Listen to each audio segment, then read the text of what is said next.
But again, it's how we sell, how we communicate the Yeah. idea through color, through texture, through Yeah. clothing.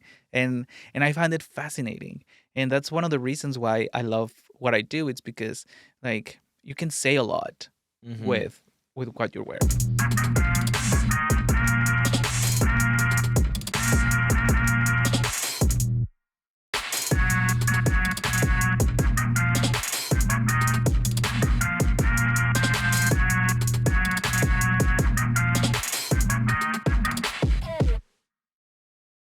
Hello, everyone, and welcome to another episode of the Deficit Podcast, hosted by myself, Adam Aubrey. Our mission statement, as you know, is to stimulate your own attention deficit with good chats, life hacks, and everything in between. I'm joined today with a very special guest, Levi Garcia. He is a fashion designer, a costume tech in the film industry, and all-around wonderful person. So I would like to introduce him to you guys. Levi, Hi. Hello. why don't you tell us about yourself? Hi, my name is Levi Garcia. I come from Mexico City. I've been in Vancouver for about 10 years now.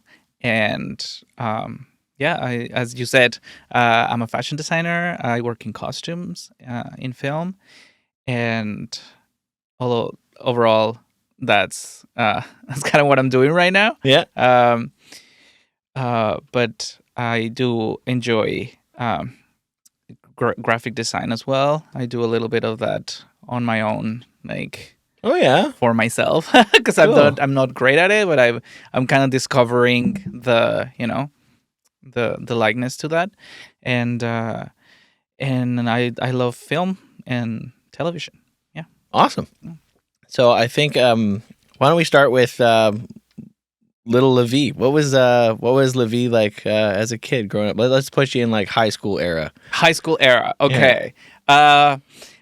Young Levi was a bit of a nightmare. Yeah. I was always a very active kid, and I come from a very creative family. My dad's a musician, and my mom studied philosophy, and she's also a social worker. Oh wow. So I come from a household that there was always music, there was always art, there was always some sort of creative outlet for us. I started playing the piano when I was 5 years old, and so like all through my life, I've been like in contact with the arts in one way or the other. And when I started growing up, I started discovering more things that I liked. And when I started high school, I actually started dancing because I love music. I still love music, and every now and then I play a little bit of piano still here and there, or a little bit of guitar, but it wasn't my thing. Like it wasn't my thing. Like it was for my brothers. Both my brothers are musicians, Okay. and they're fantastic musicians. But I always felt like I wanted to do something different, not because my whole family was doing music, but because I just felt like there was something that I wanted to explore. You were drawn to Like, something else. yeah. Yeah. And I always felt like I was the different one in my family Like the black sheep. for many, many reasons, right? Yeah. And high school was my opportunity to start dancing, and I discovered that I felt so good on a stage when I was dancing, different to when I was playing the piano. When I was playing the piano, I would get really nervous, and the nerves wouldn't go away while I was playing. And when I was done with it, I was like, okay, I'm done with it. Thank God, it's done. But the first time that I went on stage and I was dancing, I was still still have that little nerve of like, oh, like people are watching me, like you still feel that spotlight on you, but it felt different. It felt like I was like more free, you know. So then I that's when I discovered my love of dancing, and I started leaving music a little bit behind. What sort of dance did you So start I with? I took in school ballet classes, contemporary dance, and traditional Mexican dance, Wow. and it was a lot of fun. It Mm-hmm. was a lot of fun, and I did it until I finished high school, and then I was like, oh, okay, what am I gonna do with my life? Some of my classmates went to pursue dancing as a profession. But then again, I was like, I would love to do that, but I feel like I want to do something different. Hmm. It's always been that for me, that like, um, not the changing of the profession, or the changing of, but I always want to learn more. I've since I was a kid, I've always loved school. I've always loved to learn. I love to read. Like, I always love to like learn new things. So when I finished high school, I was like, I don't want to keep dancing for like, just as a profession. I want to do something different. And I was like, what? It became a big, like, a big thing where I was like, I don't know what to do with my life. And I went to the school counselor, and I talked to my parents, and my dad was like, well, you love languages, because I at that point I was taking English and Portuguese classes. Wow. And he's like, why don't you do that? And I was like, yeah, but I want to do that regardless of what I do. So I don't want to do that as a career, because I Mhm. know that I still want to learn, languages as I go. But don't necessarily want to do that. And fun fact, I used to love science, Oh yeah, cool. and in physics, my classmates were very angry at me because I love my friends, but they weren't exactly the we love science type, Oh, right? So okay, whenever yeah, we were like yeah, studying for like an exam, or something, I used to help them. Like, I was kind of like the tutor, like telling them. yep. But come the day of the exam, they would, like, some of them, a couple of them, they would just like freeze in the, like, they would be like, Levi, can you help me? Can you help me? But when I'm in an exam, I'm not your friend. I am not your friend. I'm doing my test, Yeah, and I'm focusing on that. I gave you And your time. I helped you out enough. and they Yeah. used to get so angry at me because I used to be very like, no, this is my time. This is my test. Oh, they be trying to And lean over and copy off you and yeah, stuff. Yeah, and I yeah. was like, which, I mean, it was not a nice thing to do, but also, like, I was trying to be the friend of, like, I'll help you study, Yeah, but yeah, I yeah. won't do the work for You don't you. want to endorse cheating, right? It's Yeah. fucking yeah. And here and there, I would help them when my exam was done. I Yeah, would help them here yeah. and there. Uh, but so my dad told me, why don't you pursue a career in science? And I thought at the time, I was like, oh, that's a great idea. So I went to research some schools, and I saw like this really nice university, and I was like, oh, this sounds so cool. Like, science, yeah. What Like, kind of science were you wanting to go into? so I was gonna go into physics, and Cool. I was gonna go into like a university where one of my classmates actually went there from high school, and I thought it was gonna be like like, that's what I want to do. Yeah. That's it. And I kept researching a little bit about it, but then there was my other interests as well, and I was interested in cooking. I was interested in archaeology and anthropology, because Yeah. history was a big thing for me too. Like, when I was a kid, I remember that my dad had all these history books from, like, Mexican cultures and the Aztecs and the Mayans and all these things. And I used to love just like learning the history behind these cultures, like our indigenous communities and all of these things, like, fascinated me. And whenever we would go to like a museum or something, I was with my friends, or like a trip, like a school trip. I was the one telling them, like, oh, like, this is the da da da da da behind the, like, telling them the story behind these things, because I read it in my dad's books. Yeah. Um, and I love that. So again, I was in this kind of like, what I want to do with my life, and I went to research and visit some of these schools. And my first job actually was, I was still in high school, and I started working in a diner in the kitchen, because I was like, if you want to have the kitchen experience, You go work in the if you kitchen. like to cook, work in the kitchen. And at that time, my cousin, who's one of my best friends, she was also in this journey of discovering what she wanted to do. And she also started working in a restaurant. Okay. But she had the time of her life. She loved every second of it. I did not like it. Yeah. I did not It's a like it at stressful all. job working as a It cook, was you know? stressful. It was awful. Like the kitchen was, it wasn't a big kitchen, but my bosses were very, I don't know how to say this, but uh, they weren't great at Okay. business, Oh, okay. and they would always be like, um, kind of telling us what to do, but not in a like their manager style wasn't great. Let's I just say see. that Yeah. it wasn't great.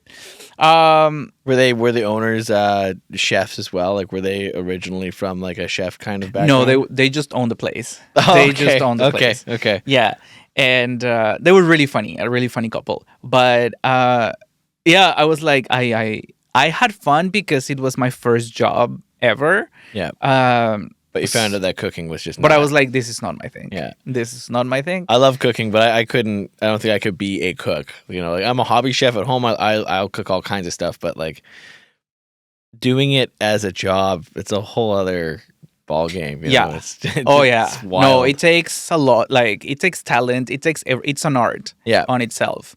And I was like, I do not have this like skill, or it's not for me. And slowly I was kind of like scratching stuff off my list, and then I was like, what else do I like? And I was like, I love TV and movies. Like I love to watch TV. And my dad, he's also like a big film buff, so he was like, watch these movies, read these books. He also Yeah. had a bunch of books about film, and he's like, tell me what you think. And I was like, I think this is what I want to do. So I finally found a school that I liked, and I applied for it. It took me a year to get into it because of money reasons. Mhm. I was saving for a year, and then I started audiovisual communications in Mexico City. So I had to move to Mexico City from my city, from Querétaro. It's a city that's like 2 hours from Mexico City. Same province, It's a different state different state. in Yeah. Mexico. Yeah. So I moved to Mexico City, and it was like, a fresh start, like the Mhm. new school, and it was a lot of fun. I learned so much. Um, and and then I started getting into things I didn't know I liked.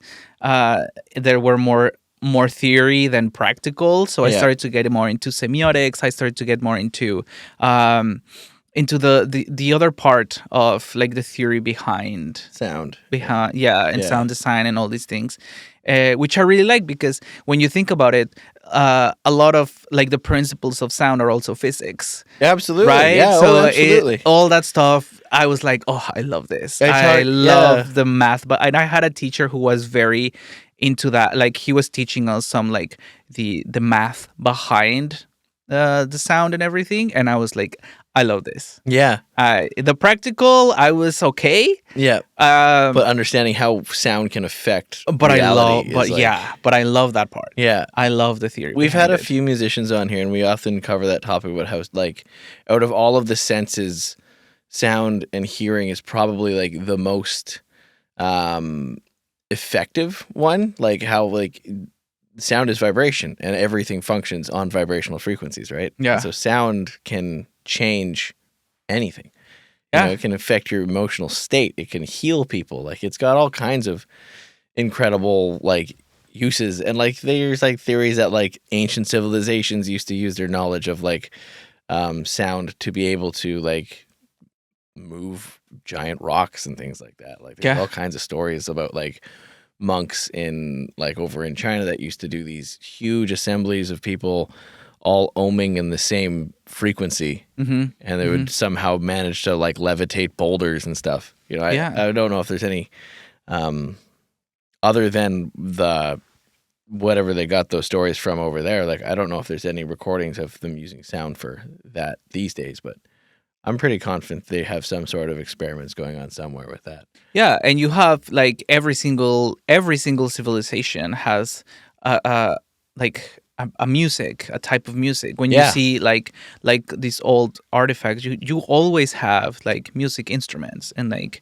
how music and dance was like a sacred thing in every single culture, right? Yeah, and they all had like I find that even though all of them have like different like stringed and woodwind instruments and stuff, percussion is definitely very Yeah. universal amongst a lot of Hmm. the cultures. And like it kind of like even out here, our indigenous peoples here, you go to some of their the powwow events that happen, and it's incredible. The singing and dancing and just that constant beat of the drum that they have going, Yeah. and it's like transic almost. Yeah. It's really wild. Yeah. You get that. You can still see that also in some parts of Mexico.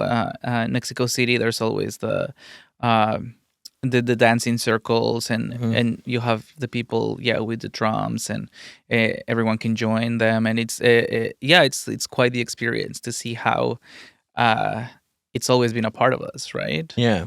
Um, so yeah, that was kind of like how I started getting into like the creative like field, like jumping from one place to the other. Uh, I was always kind of like, yeah, kind of restless in that sense of Hmm. like, oh, I want to learn this, I want to learn that. Um, and then yeah, I finished university, and I started teaching because that's another passion of mine was Oh, you were always, teaching. yeah. So Wow. another passion of mine was always teaching. I did some teaching when I was doing music.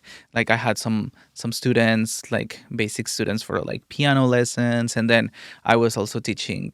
Um, I was helping this dance teacher that had a company that I was a part of in Mexico City. I was also kind of like the teacher of the kids, and so I always had that part of me that was like loves Hmm. like Educating and passing it along, sort of thing. because I love to learn. I also Yeah. love to share that, Yeah. right? Well, that's It's half the fun of it, right? You yeah. when you gain knowledge, it's honestly selfish to keep it to yourself, Yeah, right? you like other people to Yeah. share the same thing that you are, like interested about. Yeah, yeah. And yeah, so I started teaching, and it was 2 years. I think I was a teacher for 2 years, uh, and and that was great. That was great. I had amazing students, and I had so much fun. Yeah. But then I was like, I got to that point where I was like, I want to go back to school. It's time for me to Figure something else out, eh? yeah. So I got the opportunity to come to Vancouver. This was 23rd at the end of 2013, and I started doing the film production program Which school at did you Vancouver take it? Film Oh, School, nice. Yep. and and it was a whole year, all 2014, and I learned a lot. I had great teachers. I had great classmates too. Some of them became my really good friends, and it was a great experience because it was a completely different atmosphere, like new people, a new country, like the cultural shock of being in like Canada was like it took a while to like get adjusted to it. Um, but I loved it. I loved it, and I was like, this is kind of. I felt like this was the place for me. I was like, this is what I wanna like continue Yeah. my career, right? And did you like find fashion through that, or like what was I my story with fashion also kind of starts when I was a kid Okay. because rewind. There's a lot Yeah. of like Yeah. flashbacks on. I keep hitting the microphone. Um, Do you want me to raise it for you I real think quick? I no, I think I'm okay. I just move my hands a lot, so Yeah, I keep. I'm it's the hardest thing sorry. about this is being a hand talker. Yeah. So I apologize, Ricardo. um. So what was I? Oh yeah, my journey with fashion started when I was a kid. I was never um like a fashion kid, but I was always kind of like interested. Hmm. Especially, the early 2000s was this big wave of uh celebrities and reality TV and all these things that was Yeah. like more accessible to everyone, where everyone was following all these celebrities and seeing like, oh, they're wearing this, they're wearing that, and branding in that era when I was growing up became a really big thing. Like the statement, certain statement pieces, certain styles. Like it's always been this way, but I feel like in the early 2000s we had this boom of media Hmm. because we had more access to media and the internet was becoming a big thing Yeah. where you had access to like the world basically. Yeah. Um and I was always curious about, like style and fashion and all that. Um I used to sometimes I used to borrow things from my dad, like vests or like shirts, and and just like make outfits that to this day I remember them, and I'm like, oh, that look ridiculous, but It was the 2000s. and it was also this part of me that I wanted to experiment with clothes, trying to find this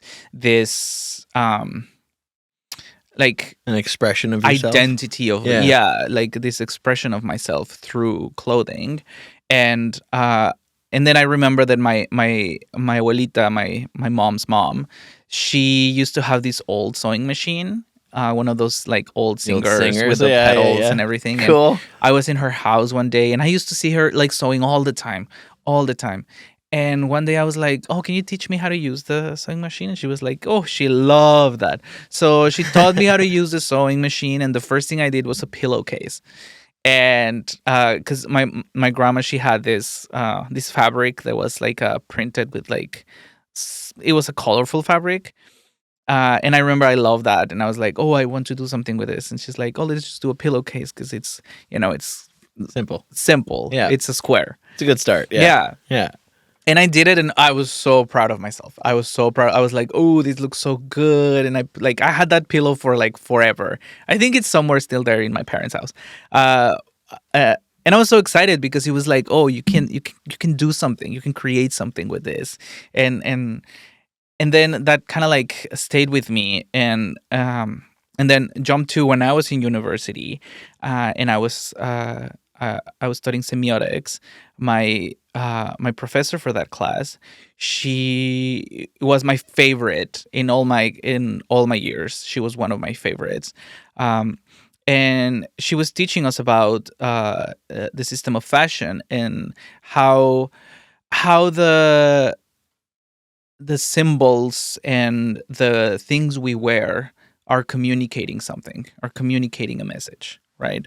So it's this theory from Roland Barthes, this French philosopher, which he um, explained how everything we have, it's communication. You're communicating with your hair, you're communicating with your clothes, with your accessories, with the way you move, the way you talk. Absolutely. Like everything is a system of symbols Yeah, that it's we use to communicate an idea. peacocking. And yeah, Yeah. and you can see it in nature, and you can see it in a cultural space. It gives people identity, and it gives people the belonging to a certain group. Hmm. So you see, for example, like certain groups of people in society have a certain way they dress themselves, and you can see it with through history with the punks or the mods or Yeah. like like all Goth, all like, the goths, yeah. yeah, like all these different groups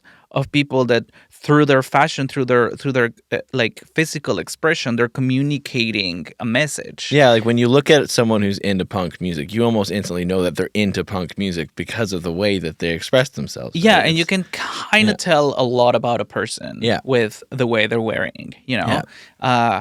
and it's not judging the person. No, but It is just it's an you're impression, right? communicating certain things Yeah. to me. And You're like, communicating to me that you are against certain social norms, or that you are, you know, supporting certain certain causes things, and or yeah. that you like certain type of music, like you Yeah. said, or it's all that that little thing of like when you kind of like start making conscious of those decisions, you're like, Mm. oh, okay, what am I saying? Yeah, when you with- start to realize that this is an expression of yourself, it becomes so much more than just putting a t-shirt and jeans on. Yeah. It's like you can And a lot yeah. of people don't think about it, right? No, Because you don't yeah. have to think about it. Yeah. Like most of the people don't think about it. Yeah, like if you're But- in a line of a world where you're most of your days spent in heavy labor or something like in construction and shit, you're gonna get home and wear your jeans and a t-shirt or Yeah, something, right? It's and again, with your workwear, you're still communicating something. That's true. You That's know, true. Yeah, you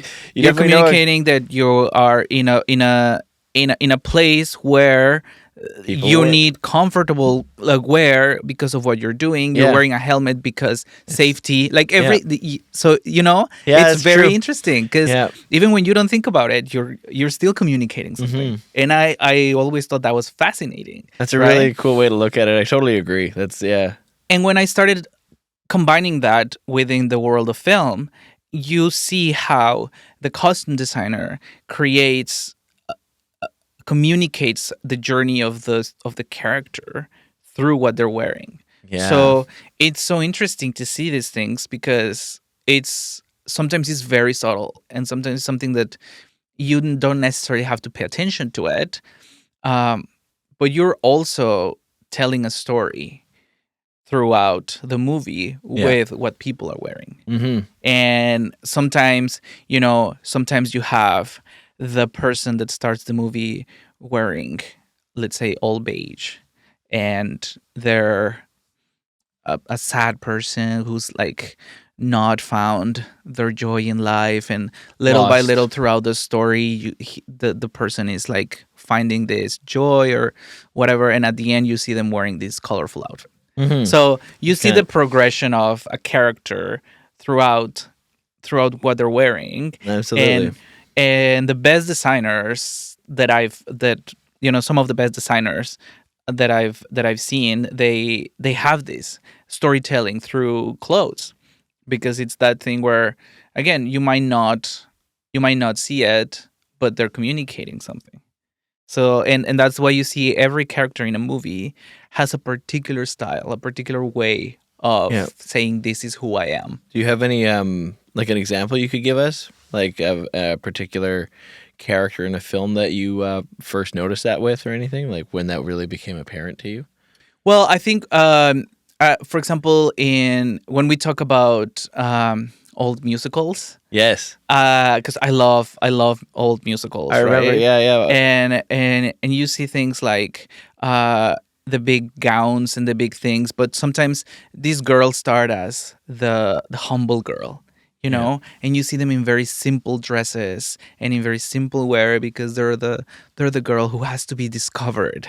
I And see. then Yeah. they discover her, and she has this big reveal of like sequins and feathers and a big musical number, and it's that like revelation of like, oh, she's the star, Yeah, like the right? Cinderella of the the story. Yeah, cinderella effect, yeah. exactly. And it's really nice to see all these things because it's um how the costume story like contributes to everything, to the Mhm. set designs, to the music, to every single element, right? Every single element, it's telling the story in a different way. Wow. And it's Yeah. really nice to see how, like, you can see the progression of a character throughout Hmm. throughout a movie, Yeah. with what they're wearing. For example, there are movies in which the character is wearing the same thing, The whole time. like this horror movie called Ready or Not, Oh yeah. where Yep. this girl is wearing this beautiful wedding dress, and at the end of the movie, it's the same dress, but because of everything she went through the whole movie, the dress is all broken down and the dress is a mess. And they did an amazing job with this dress because you have to create multiples of the dress, Yeah. and you have to create it throughout the movie, Hmm. right? So you have to make sure that the continuity of your story is told by the stages in Hmm. which the dress And not just the is script. broken down. Yeah. So you have to pay good attention on, like, okay, at this moment this happens, and and and and you have to be like, okay, so this is when we need the other dress, you know. And I've worked in a couple movies in which you have to do this. I one of my first action movies that I worked on, uh I was thrown into set with, your set of like bloods and dust, fake Mhm. blood, fake dust, and this is okay. So now you have to study your script because you have to know the journey of the character, Mhm. and you have to know how you're gonna how you're gonna create that effect on the Yeah. audience of, okay, time has passed, or when this happened, and then the director or someone will ask you, okay, so what are they wearing now? Yeah. Because if it's the same costume or the whole movie, yes, but are they bloody now or are they just dusty? Oh no, they just had a fight with this other guy, so they have to be a little more disheveled. So it's Mhm. and you really have to be, knowledgeable about your script, like, and that's why I always tell people, like, homework never ends. Yeah. Yeah. No matter, True. you're out of school, but homework never ends, because when you're in your line of work, you always have to be constantly, Learning. like updating and Yeah. like learning, and like, and especially when you're in film, you have to know the script, because that's what you're making, right? Yeah. So when people uh asks you a question of like, oh, are they wearing this or are they wearing that, you're like, oh no, they're wearing this, and you're Yeah. like, okay, they're wearing that. And it's a very interesting thing, because you start seeing, like, all these little things of like, oh, they made the decision of changing them into this because of this, and it's all these things that, again, it's communicating an idea, Mhm. right? And that's what brought me into making costumes. And it was how can I tell the story, how can I tell my story throughout my clothes, Mhm. right? And I feel like when I moved here, I found that I had the opportunity of playing more around with what I wear, because uh, being in Mexico in since the 90s, you've had all this. Mexico's still a very conservative country in a way, Okay. and the city I grew up in, it was very, very conservative, very traditional. They're very Catholic, and there's been some great progress along the years. uh, but growing up there, you grow up with this sense of like, I cannot be myself in a way, Mhm. and slowly discovering me, who I was, and like what I wanted to do, and who I was as a person, kind of made me uh starting to like, okay, I want to say more. I want to like, like, I want to be me, but I always felt that little restriction of like, but I'm scared. And there's a lot of people still that have that, Yeah. they're scared to be themselves.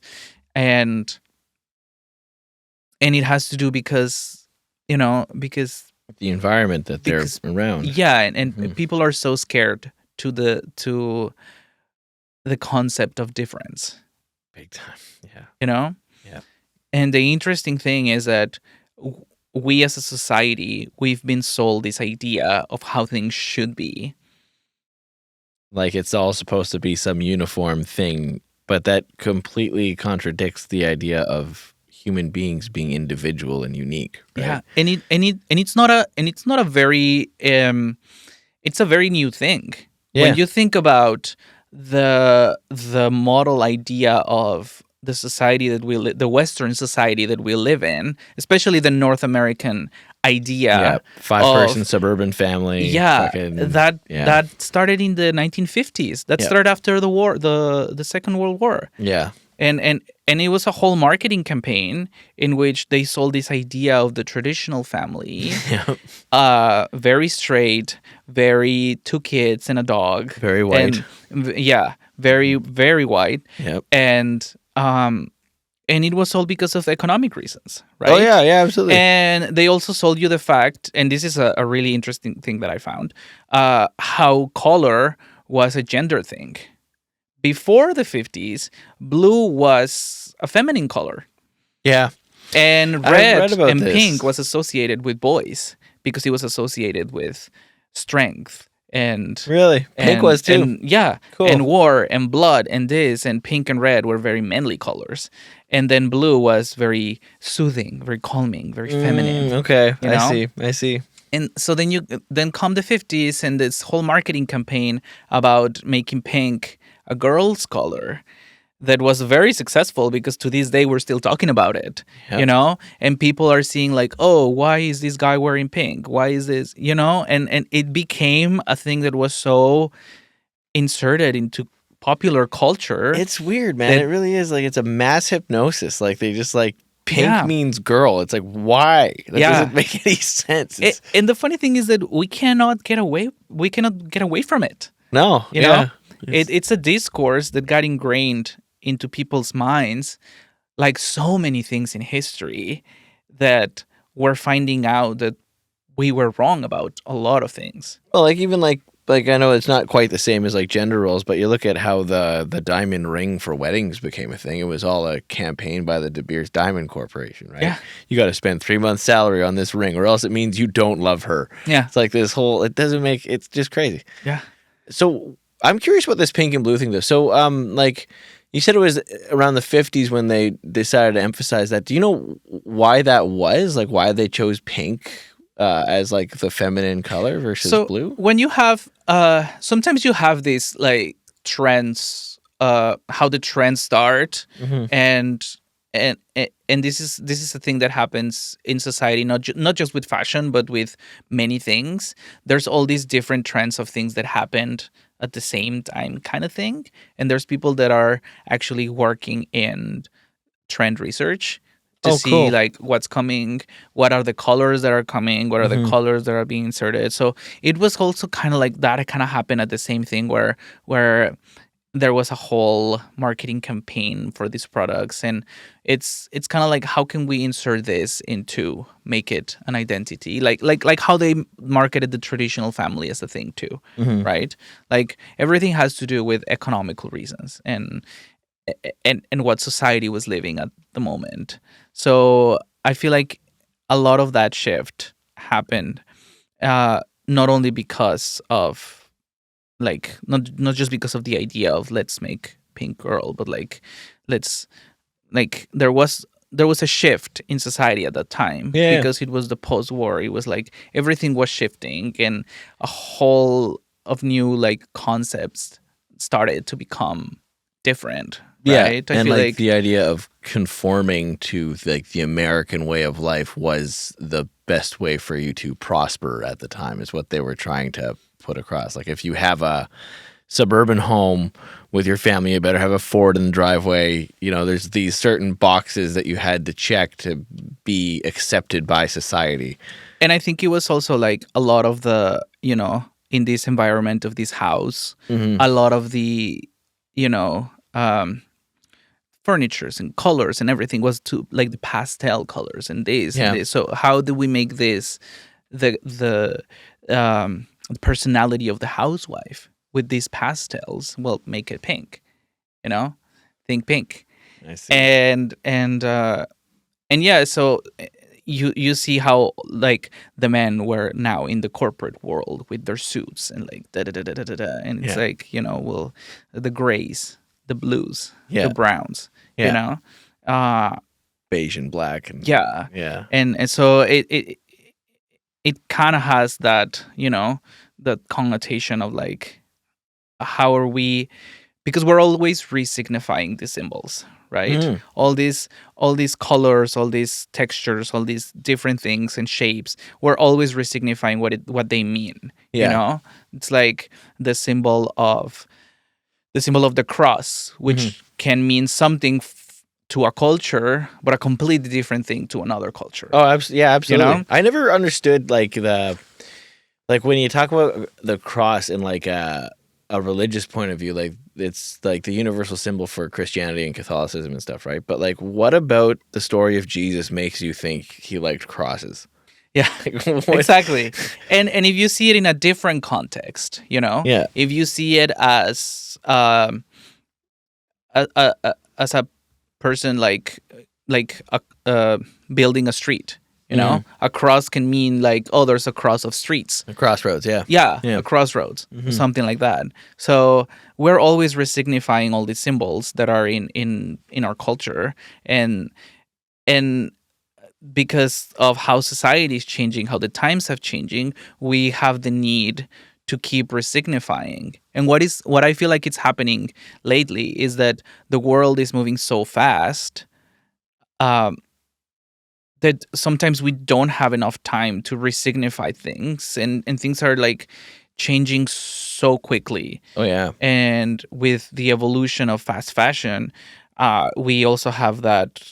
You can, when you think about the 70s, you think about a particular style. When you think about the 80s, when you think about Yeah. the 90s, but when you think about these days, it's all kind of I can't think of anything from like 2015 onwards or like the 2020s that really um signifies like an iconic piece of clothing, like yeah. And I f- and I feel like it's because you have these like fast micro trends that yeah. kind of like it just goes and goes and goes and And it's goes. fucking terrible for the environment too. Oh Like the amount yeah. of water Yes. and like pollution that comes from fast fashion is Yes. just nuts. One thing I gotta say is we are in a and we work in an industry too, the film industry, that produces a lot of that. The fashion industry also Hmm. produces a lot of waste, in the sense of like the fast fashion is so quickly changing that all of this product is going to the landfill, and a bunch of it is all these synthetic fabrics that are Yeah. just going to be there for it's plastics, Yeah. and you have you have a couple of new designers and people researching how to make new natural fibers, and how to like there are people trying to fight this and kind of going back to Are they sorry to interrupt, but yeah. are they working on anything with hemp still? Like I heard that hemp was supposed to be like the answer to like a lot of that because you could grow it in such vast amounts quickly and it's a strong like fiber that they could use in as a substitute for a lot of plastic fashion things like materials. It is there is it is a work in Is progress it still stigmatized as like a hippie thing? Like, because you have the problem is not only that, but the problem is that you have all these big like billion-dollar corporations yeah. that want to produce product really fast and really cheap, Hmm. and they have all these all the manufacturing and all of these resources that cost them nothing, Yeah. so they keep producing and producing and producing. Yeah, I mean, like even if the hemp is cheaper, you could probably only grow it here, and over there you can get the same things made for like a 100th of the price, right? Yeah, and a lot of these corporations don't want to change the way No, they're doing yeah, things because they don't really care, yeah, as yeah. long as they keep making money. And that is one of the biggest problems that we're facing, uh, like nowadays Yeah. in many industries, not just the fashion industry, That right? is the issue with capitalism for Yeah, sure. Is like when does it stop? It's gonna like it's eating itself alive. yeah, It's caused like from the 50s when like you were saying when they had those like that traditional Western lifestyle like they were trying to portray and stuff, and that just like everybody just fed into it so quickly, and next thing you know, like fast forward 70 years, and the system that brought what they thought was an era of prosperity has now ended up being the bane of our existence. Like we're destroying our planet for money, and it's like when do these corporations take a chill pill and just stop? But the whole point of them is to just generate fucking money, and yeah. there's no like moral person there. They should almost have like more ethics laws for these things, but I guess the people who make the laws are bought out by those same corporations. So. It's all about it's a power struggle, right? Yeah, And that's and you see that in how fashion also is changing. Every time there's these cultural changes, fashion also has like a shift hmm because it's a pushback. It's a statement. It's a fashion is a political thing as well, oh, big time. and there is this big rise of thrifting and like secondhand, like all these things that are.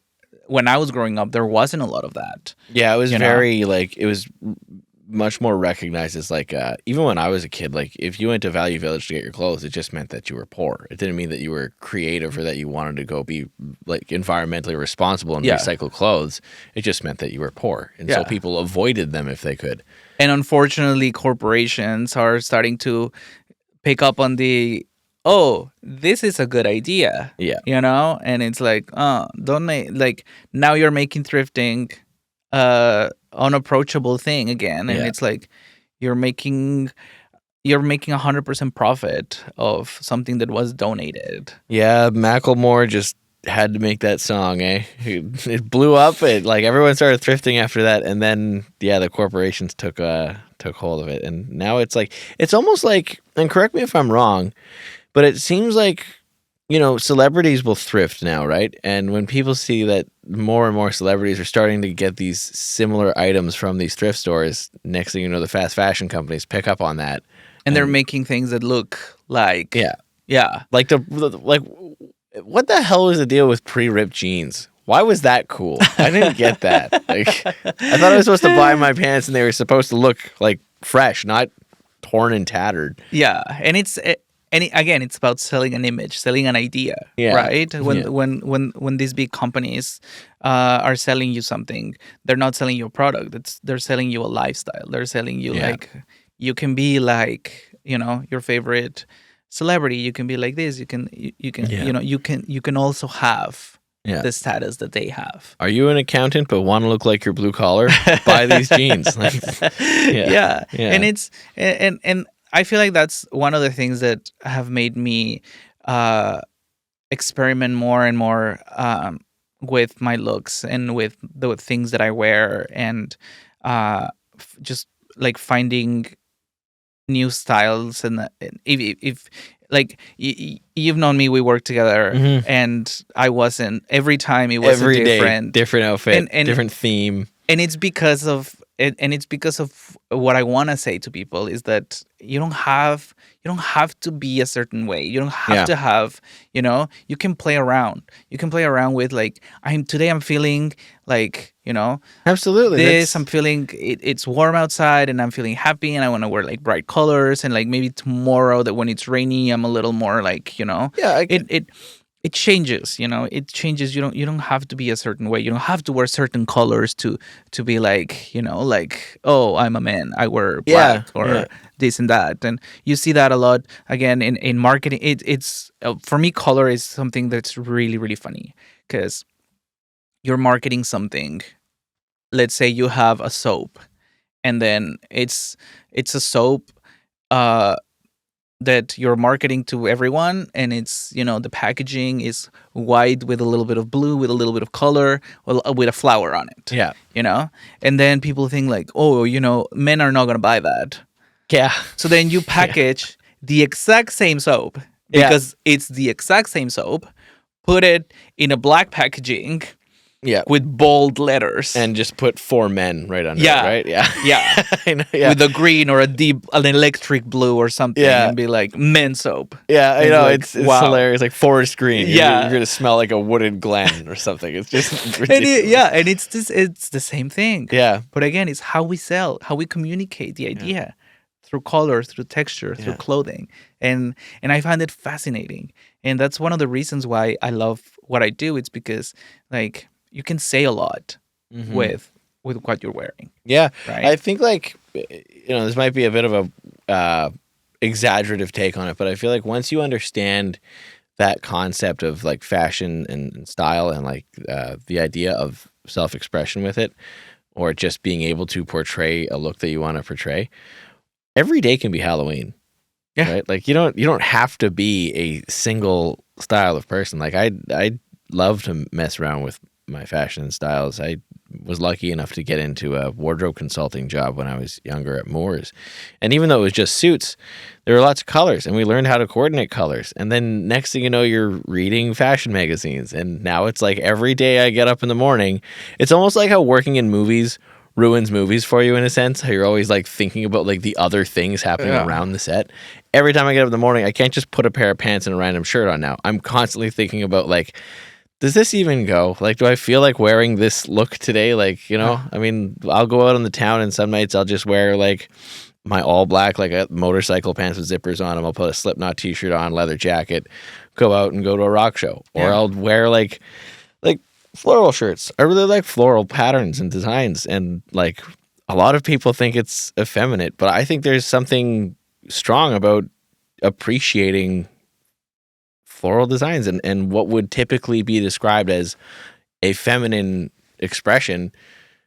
It doesn't have to be, because there's something about just expressing yourself through what you like that is strong, and it doesn't need to be feminine or masculine. It just Yeah, just is, you know. exactly. Yeah. Yeah, yeah. Not that feminine is not strong, though. No, absolutely not. You No, know? feminine, if anything, is much stronger. I grew up with a very, very strong feminine role model in my household. My mom was just an incredible person and the strongest woman I've ever known. And by far, if you can, yeah, the feminine is like, there's so much strength in that. And there's in the masculine on the other side too. It is on surface level, it seems strong, but when you get to the backbone of it, it is in a sense weak and faltering, because like now there's this, toxic masculinity, right? Like the fear of expressing yourself and being vulnerable, and that in and of itself is a weakness. It's not strength, right? It's like a whole. Yeah, that's a good point. Yeah, and you keep and the funny thing is too. It's again, it's a big cultural thing where people taught all these kids it's not okay for you to express yourself, because if you express yourself for some reason you know you are weak. But I always say and I always think that there is so much power in being vulnerable, Mm-hmm. because when you're vulnerable there's just so much people can do. Yep. Like there's not much they can do to hurt you anymore, because you're already showing who you are. You're already, and like, what are you gonna do? What are you gonna call me now? What are you gonna call me now? Yeah. I've had, unfortunately, we still live in a world where there's a lot of hate speech and discrimination, and Oh yeah. people don't think it's a big thing. People just say like, "Oh, it's just a word. Oh, it's okay. Like it's just words. It's just a joke." But it's not, though, because people die every day. People die every day because of this hate speech. Mm-hmm. Absolutely. Like right now, like Mexico is one of the countries with one of the highest percentages in hate crimes against women and LGBTQ people, because Is that because of and the Catholic influence, you think? well, I don't think it's that. I think it's the culture. It's a cultural fault. It's not. I don't like to just blame religion, because it's not just that. Yeah. Um when you study any religion in the world, any religion, the basis of every single religion in the world is the same. It's love and respect. Yeah. Don't be a dick. Everything. That's pretty Every much, single yeah. religion in the world tells you to be respectful, to love your neighbor, to love everyone equal, that everyone, that we are all the same And to feel to compassion for the the eyes sinners and of stuff like whatever that, right? we are, whoever is looking after you. It's the essence of every religion is that. Mm-hmm. The problem is that people have made it a weaponizing. They've humanized it. They've they done them. they have done it a political weapon. They have turned it into something that it's not. Yeah. And I see, for example, my parents, they still go to church. Mhm. And my parents are, they're the smartest people that I know, and they always, that what they taught me about religion, because I grew up Catholic, is like, you have to be a decent human being. You have to be a nice person. You Yeah. have to preach with love, Mhm. not with hate. And unfortunately, we have all these people that are out there on the streets, Preaching nothing but preaching hate. with nothing but hate, and this hate is killing people. Oh yeah. And it's it's an ongoing battle that we have. And again, I talk about Mexico a lot, because that's where I'm from, and I'm more informed of Yeah. what's happening there. And it's so disheartening to see how people that are fighting towards equality, and people that are fighting towards a better world, are being murdered Yeah. just because they look different. And it's tragic. It is the biggest evil that mankind has, is this sense of tribalism. That sense that, like, if somebody looks different than me, they're the enemy. And Yeah. it's like, what the fuck? They're still human. They have See, hands, Yeah. they've got feet, they got legs. Some of them don't even, but they have a human soul. And like that should be all that really matters. But there's all this surface level bullshit that people just love to emphasize as like makes them different or whatever. It's just crazy. Yeah, and in my, I feel like in my day to day, I try to always have that, like, what do you say, like positive like energy, and kind of like share this love with the world, You and live through love and not kind of hate. translate that through my clothing too. Yeah. When you see me on my everyday life, when I go to places or everything, Yeah. I always get, because sometimes I dress very, not today, I was a little toned I was down. gonna say you're a quite little, good. You're because dressed. it's it's the fall, and it's a Yeah. little like, but sometimes usually I'm in like very electric colors, or like big Yeah. colorful outfits, and like textures, and like flounces, and very different things, and I usually get people either staring or saying a comment of like, "Oh, I love this," or like, "Oh, That's this is probably very me. interesting." Quite a bit, Yeah, yeah. Yeah. and I got it sometimes when I'm on the street, someone will be like, "Oh my god, I love your," Yeah. The comments that I've been most surprised about is, one time I was wearing this red ensemble, and I had this sparkly bag, um, and I was walking on the street, and this big truck is like driving on the street, and this guy, very very butch, Oh yeah. white guy with a hat on, Burly redneck man. yeah, Yeah. he pulls his window down, and I'm like, the first thing you think, again, going back to like symbols, you read the symbols of, this is the kind of thing that in the past Yeah. have yelled at me something hurtful. Yeah. So you immediately are like, oh, what's gonna happen? What's like, you instantly get a little nervous. Tense and And this guy is like, "Hey bro, I love your purse." And I was like, "Oh, thank you." And this guy just drove away, and I'm like, that is so funny, because you get you get a preconceived notion of Yeah. like, oh, this type of man is gonna say something negative. Yeah. And he was just, in Just a like the very purse. honest way, he was Yeah. like, "Oh, I really like your purse." Yeah. And I thought it was so funny, and it has happened to me like a couple times, where these guys that look very, the, again, like, not to stereotype anyone, but it's like this, the stereotype of When you think of the Trump supporter of what kind of thing. of what a guy would say, something that's not necessarily a compliment to you. Yeah. And they say something really nice to you, you're like, "Oh wow." Like, I also have that I also have a preconceived notion about people that I shouldn't have, you Yeah. know? Because again, we think, because of the way that we are seeing in the media portrayed certain people, or certain groups of people, that they're going to behave a certain way. Yeah. But it's not necessarily true.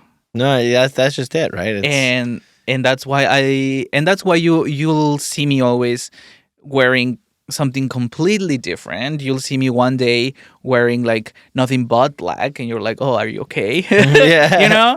And I might be sad that day, who knows. But I try to like break this like ideas of what I see out there too. Yeah, breaking the mold. Because you don't know. You Yeah. don't know you don't know what kind of people, you don't know the person that's Yeah. behind it until you know the person. Yeah. I feel like that's very interesting. Yeah, I think like one of the nice things that has started like almost in congruence, like I know that there's like there's still a lot of like hate and anger out there, especially from like certain groups of people, but I also found that the kind of exposure that they've been allowed to have access to now regarding like media covering different groups of people and things like that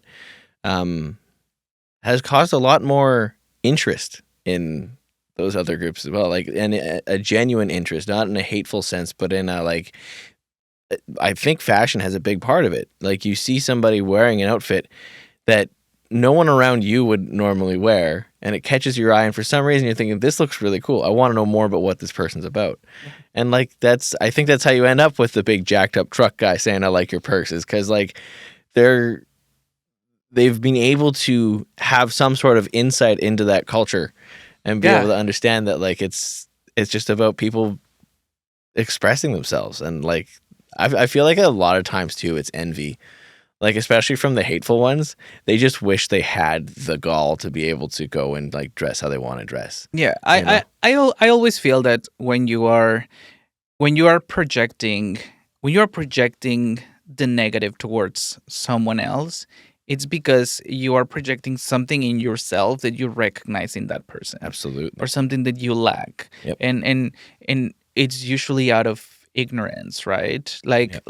Like myself, I can be, you know, I accept that I am ignorant about a lot of topics that I do not know about, Mhm. but not because of that reason I'm going to point out and be like, oh, these people, like, for example, if you ask me about hockey, because we're Yeah, in yeah, Canada, you ask me about hockey, I have no idea. yeah. I have no idea how the game works. I have no idea what it's about. I've never been to a hockey match. And, I cannot tell you I cannot make a judgment of people that are like big hockey fans, Yeah. because I don't Yeah. really know. And even if I knew, like, okay, so I know about soccer. So, and it's, again, for me, it's kind of like seeing the social aspect of the game, of the sport, There you is a know? really cool diversity of like social norms surrounding different sports.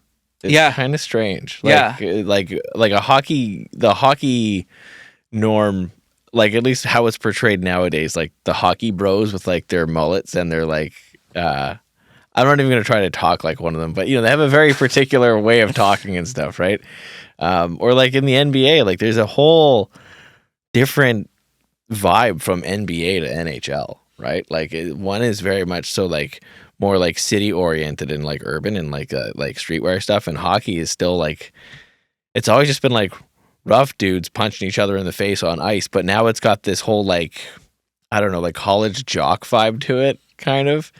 I myself I have to I don't watch the NBA, and it's mostly because I'm only 5'6", and all I can do is see these guys dunking hoops and being these tall men, and I'm just like, okay, I'll be the short guy.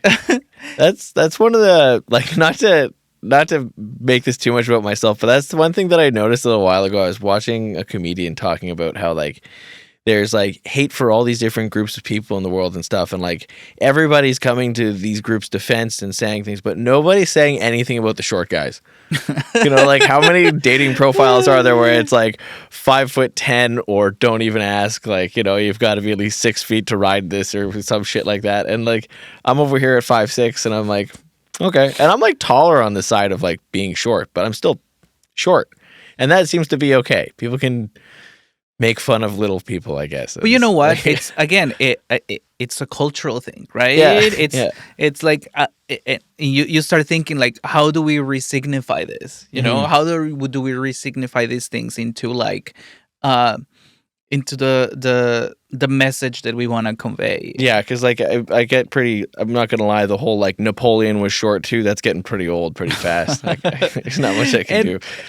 And again, it's something that's very ingrained. These ideas that are very ingrained into people's minds. Yeah. That when you actually ask them why, Mhm. like, why do you think this is like? You ask someone like, why wouldn't you date a short guy? But there's no reason for it. Yeah. Oh, I like tall guy. Why? It's like, Yeah. Yeah. That's like, are you unable to reach top shelves? Yeah. Like, what is Yeah. what is your need of a tall man? Yeah. So it again, it's a symbol of a certain thing in our culture that is not necessarily true. Yeah. But it's something that's been very ingrained in culture that And emphasized. Yeah. that people don't even think about why. They just think they know. Yeah. They just think they know. Oh, I just don't And for example, with food, a lot of like when someone tells me like, oh, I don't like that, it's like, oh, have you tried it? Yeah. No. And a bunch But of the times, if you've tried it and you don't like it, that's okay. But if you don't even try it, then how would you know? oh man, it's like trying to get a cowboy to eat sushi. Yeah, Like, I don't like- eat raw fish. It's like it's not all raw fish. Like, do you Yeah. have any idea what goes into this? Like huge cuisine, man. Like Yeah. you're missing out on a lot. How do you know? Yeah, and I'll bet you anything, if they just took the chance, they'd find something they like. you Yeah. know? Yeah, because and again, it's the thing that it's like, oh, I like what I like. Yeah. And I don't wanna get out of my comfort zone to try something new, because I might not like it. Yeah. Yeah, but what if you do like it? And that's why I always tell people, like, hey, experiment with things. Whether it be your clothes or fashion or like anything. Or food, even like I love trying new food, and I have to thank my cousin that she studied to be a chef because of this, because she would always tell me this. When I was growing up, I was a very picky eater. Oh, yeah. I was like, I don't want to eat that. I don't want to try it, because I don't like it. And she would tell me this. She would tell me, how do you know if you don't try it? And I was living with her on my university years, and she made me try all sorts of different things, from worms to like brains, to like different kinds of meat, different Never types of bird. And What's and brain like? I've never tried brain. it's good. Yeah? It's good. You have to know how to cook it, right? Yeah, I And bet, it's yeah. like you have to know how to cook it. And Which animal brain did you it eat? is, I believe it's cow. Cow brain. I believe it's cow. I don't want to, but I think it is. But my aunt used to make it into like deep fried quesadillas. What? And- brain and- quesadillas? Yeah, so Cool. so you deep fry the dough with the cooked brain on it. Yeah, and you just put some lettuce, some cheese, some like sour cream and salsa, and it's delicious. Yeah, and that's it's so awesome. good. But again, Very it's good. like how you cook it, right? Yeah. Like you have to know how to cook all these things. Mhm. Like tongue, same thing. I've heard tongues know? is really challenging to And- actually make tasty. But if you know how to cook it, it's really good. Yeah. And there's a lot of things that like Tripe? tripe, Mhm. if it's very like crispy. Yeah. Yeah. And it's the thing is, you won't know until you try it, Yeah. right? But that's just it. You gotta at least try it once. Even like every year, I still try Brussels sprouts, and I still to this day cannot handle Brussels sprouts. That was Yeah. one of the things that I was more excited about when I first experienced the holidays here. Oh, is it Brussels Because sprouts? coming from Mexico, we don't really have them as a holiday dish, Yeah, right? yeah. And just seeing it in like in TV shows or movies, and you see how kids hate them, but I was always very curious, like, oh, why do they hate like I don't understand this thing about like the sprouts. Why does everyone hate Brussels sprouts? Yeah, over here? and you see it in different shows, right? And when I finally saw them, I was with my friends. They invited me to this dinner, and I saw them, and I was like, I cannot wait to try this, because it's such a like the curiosity in me was like, I just have to, and I love them, and again, I feel like they cook them differently, Mhm. right? But my friend, I don't know how they made them, but they were delicious to me, and I was like, and I can understand why some people don't like it, because it's one of those flavors that it's like a very specific one. Yeah. It's definitely a particular taste. It is a Yeah. particular taste, but yeah, it was,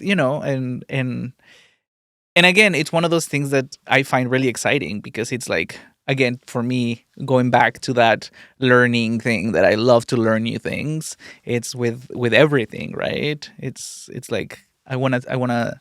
So, is there a food that you still to this day can't have? Like, Yes. Okay. Yes. Give me the worst one. The arugula. Arugula. Really? Yes. Oh. Yeah. Okay. I cannot see it. I cannot. And I can't. because, and again, it is because I've tried it, I see. and the taste of it was the worst thing that I've ever tasted.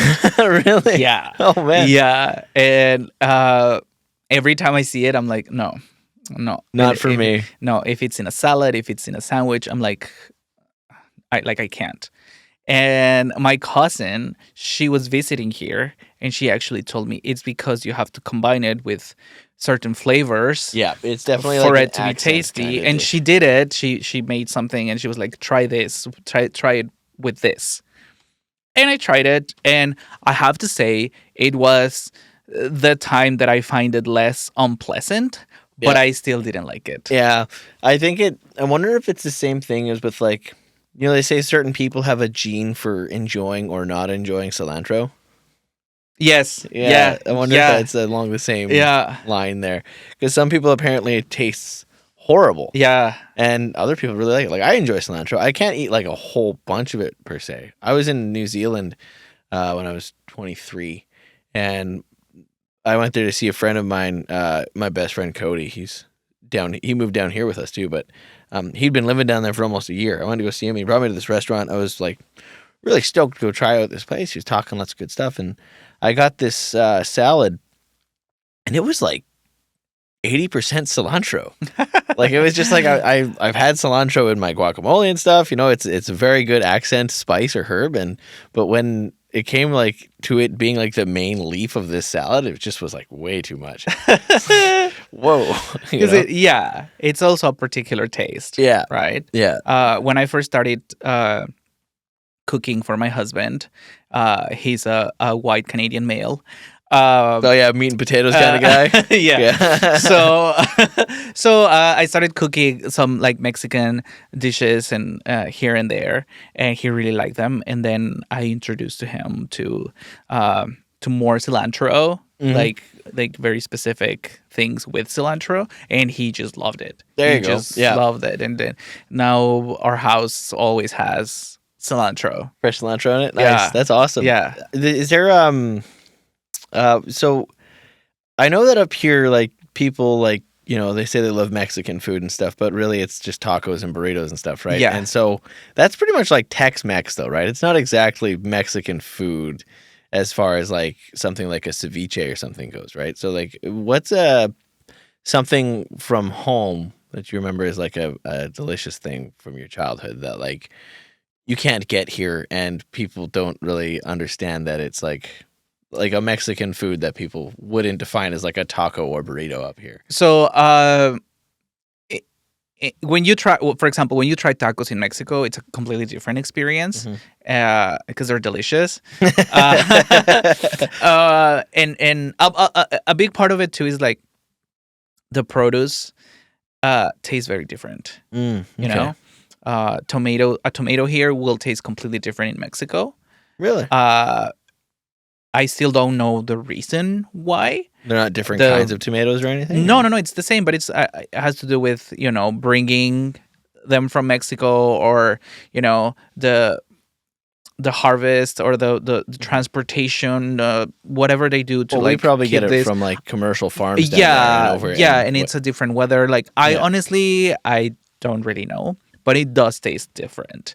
But Mexico is one of the countries with the most rich cuisine. I've heard, it's actually recognized by the what is this? It's called UNESCO. It's this UNESCO. The isn't it like the ones that preserve. Yeah, there's like a cultural preservation thing, right? And they like rank different countries for like having a certain level of diversity within their so it's mostly within their agriculture and stuff. So there's only two cuisines in the world that are protected by them, and it's the Mexican and the French. Really? Yeah.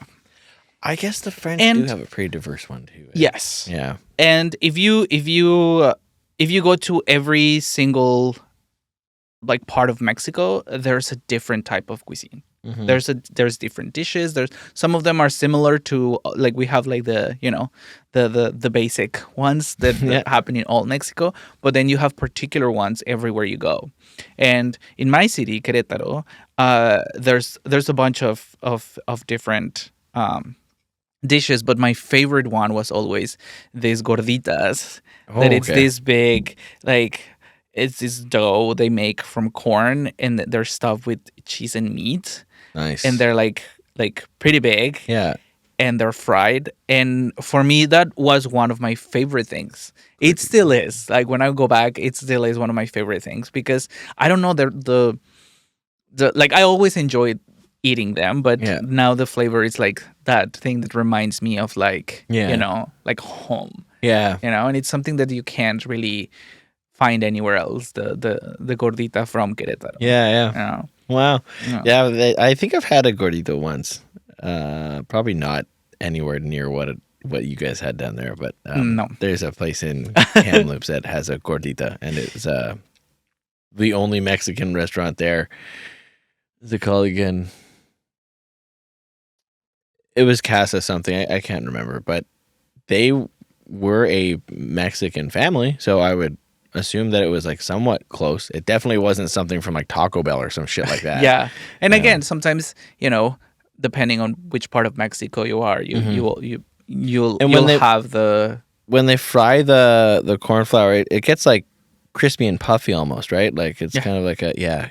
I know what you're talking about. That's Yeah. fucking that's And good. there are different ways to make it, and and again, it depends on the region, depends on Yeah. the people that are making it. There are I'd say there are decent places here to eat Mexican food. Most of them run by Mexican families. Mhm. Um, but yeah, it's hard to replicate certain flavors too. Oh You know, yeah, it's absolutely. it's it's hard to Well, replicate and there's flavors. also something to be said about like the soil that the produce is grown in, right? Like there's an entirely different makeup Yeah. in the dirt that the plants grow in, which causes them to have different qualities to them, right? Yeah, the water is different. Yeah, Yeah. yeah, it's all different like that.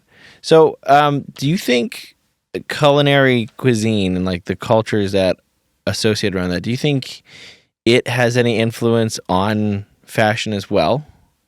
Like in a sense, like do you think that they kind of um sometimes like maybe a certain cuisine can grow attention to a certain culture's fashion or vice versa? Eating is a whole thing, right? Mhm. And I feel like the impact that would have it's when you are going to a restaurant. If you go to a fancy restaurant, you're expected to dress a certain way. Yeah, there you go. Yeah. You know, Yep. Yep. like you're not gonna wear sweatpants to go to like a very fancy place. Like Gotham Steakhouse or something. Yeah, Yeah, yeah. and you're not gonna wear a three-piece suit to have a burger. McDonald's. Yeah. You know, Unless you're like Mark Zuckerberg or something, one of those tech so billionaires. it's really funny because it's like everything kind of merges together. Yeah. And talking about fashion and style, it's one of those things that it's a very social thing Mhm. that it also impacts all these different social rituals that we have, Yeah. like being eating, being sports, being like like everywhere when you dress up to go to prom, when you go to a graduation, when you go to a wedding, it's very interesting to see because Mhm. it's like how are we conveying the ritual that we're doing, Yeah. Yeah. like we're dressing in all black because it's a funeral. In Mhm. other cultures is white. In other, so it's very like it depends on the social circle that you're in. Yeah. If you go to a wedding, very Western traditional wedding, Yeah. like you shouldn't wear white because of the bride, but other brides would be like, you know what, I'm wearing red. You can wear whatever you want. So it's very very specific of.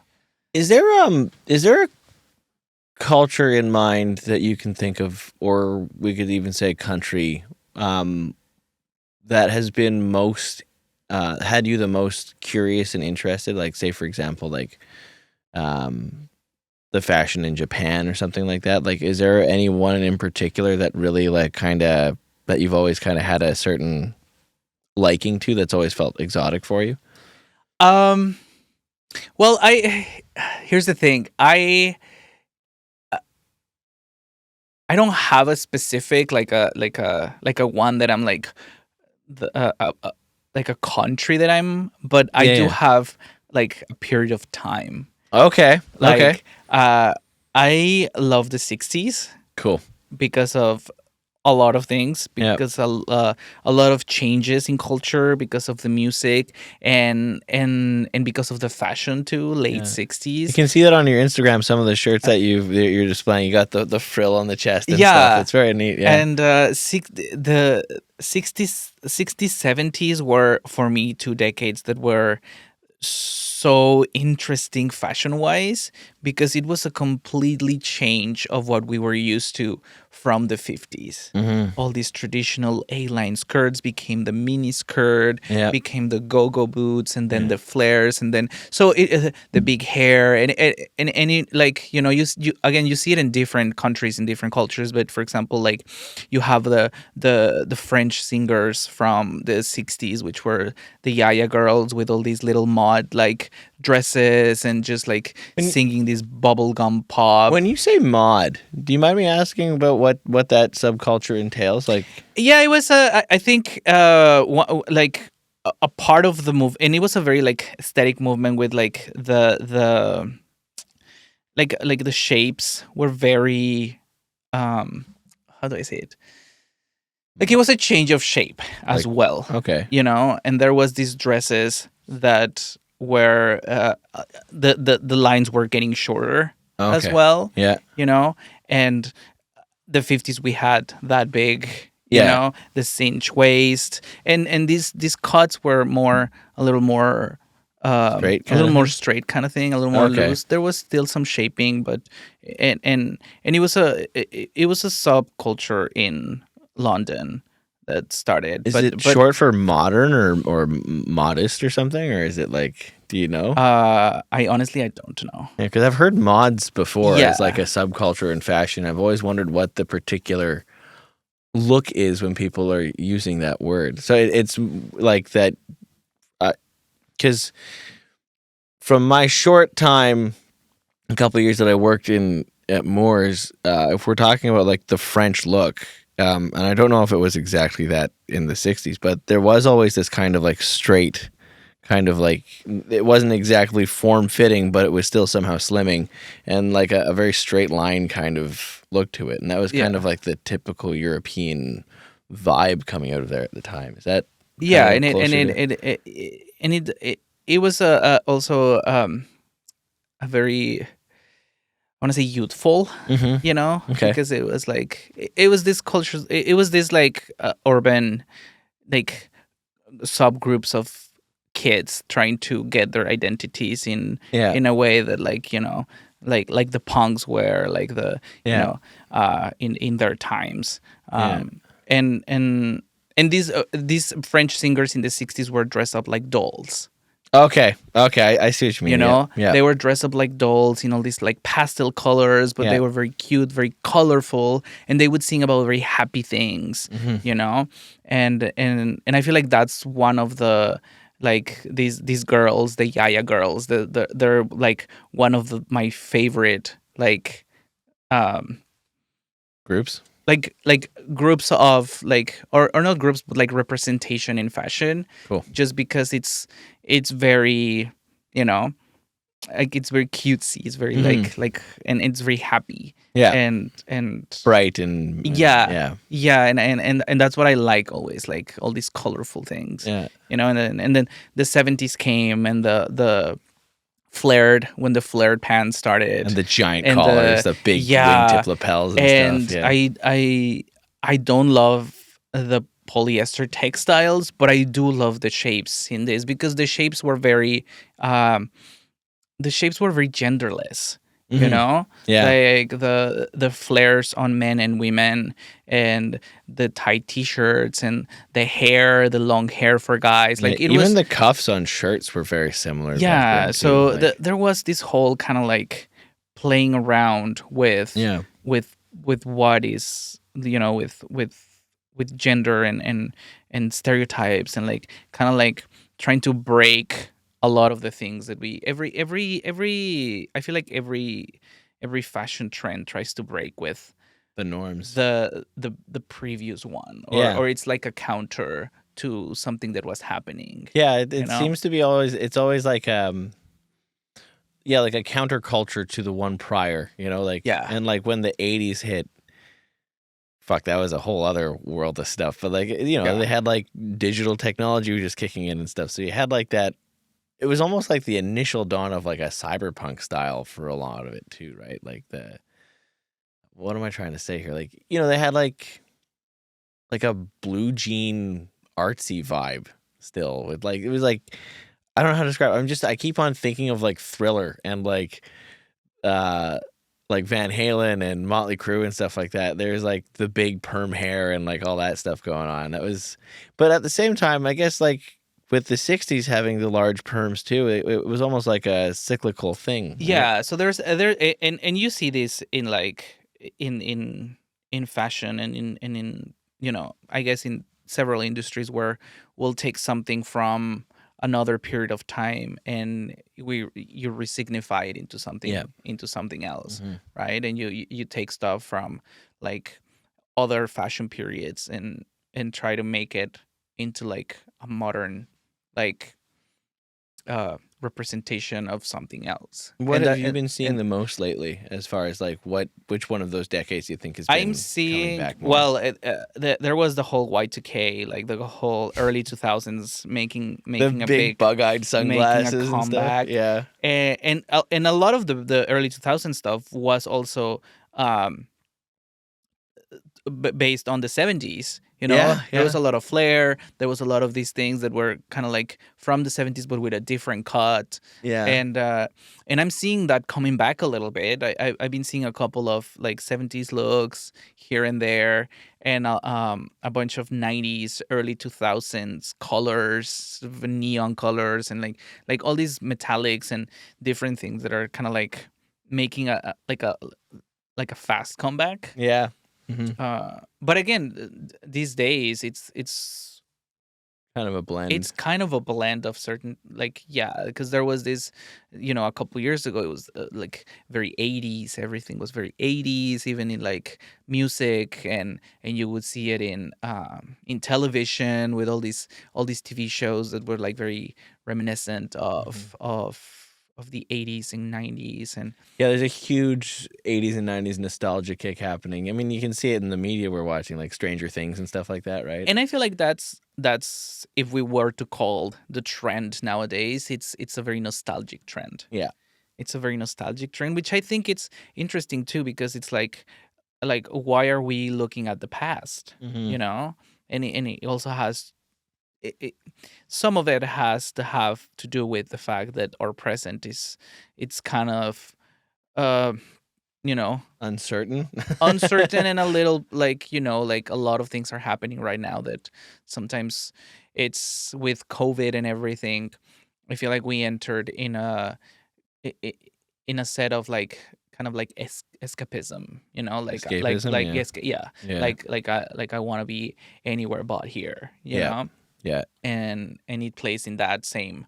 You definitely feel that with fashion. Like it can definitely help take you out of a certain mental place. Yeah. Like I know some days like there have been days where I've like in COVID too, like when I was feeling like in the shits, just like depressed and there's a massive uptick in depression and anxiety during COVID, right? I would get up and put on one of my suits and just hang out in my house in my suit and Yeah. just being able to see myself done up in the mirror. It's kind of like, right, there you are. Yeah. Like that's the guy, like. And you know what? It's funny because, well, during the pandemic, there was this big trend of loungewear and like Yeah, yeah, comfy stuff, yeah. because everyone was, Hanging out. you're in your house, Yep. you're just like, I hope in the that never goes couch. out of style though, because I love being able to wear sweatpants anywhere. And after coming out of the pandemic, you started to see a little bit more of a rise in things to dress up a little more, a Hmm. little more color, a little here and there, a little more of these statement pieces, because coming out of that is like, coming out of this hibernation we had, like, Yeah. you want to dress up, you want to feel like you did with your suit, Yeah. you want to feel like yourself again, you want Yeah. to feel like you reactivate that Yeah. social aspect Yeah. of, reconnecting with the world outside Absolutely. of the living room. Yeah, big time. Like when they finally lifted the lockdown orders and stuff, it was like, wait, I can get dressed to go out to dinner now? Like what? Yeah. The small things we took for granted when Yeah. that thing hit, and then it's like you're stuck indoors. They said it was gonna be 2 weeks, and it's like 3-4 months later, and then it's like, okay, maybe you guys can go out for a bite to eat now.